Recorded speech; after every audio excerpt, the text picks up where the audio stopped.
Hey guys, I have another trinket I'm going to paint.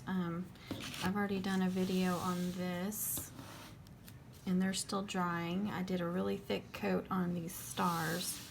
Now I have this trinket and they want gold accents and then of course their school colors. Well, I don't have any track in the gold, so what I'm going to do is I'm going to try to paint it blue. And I have done this before and it turned out, so hopefully this one will turn out.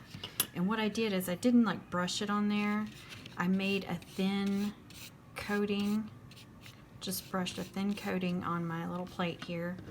And I took this upside down and just pressed it on there. Do it a couple of times. And as you can see, it's turning just that top layer blue, and I'll have to do it a couple of times. I'll need to let it dry and then do it again, and it turns out pretty good. I didn't have to like brush anything over it. It stayed blue, so hopefully this one will turn out too. Okay guys, thanks for watching. Bye.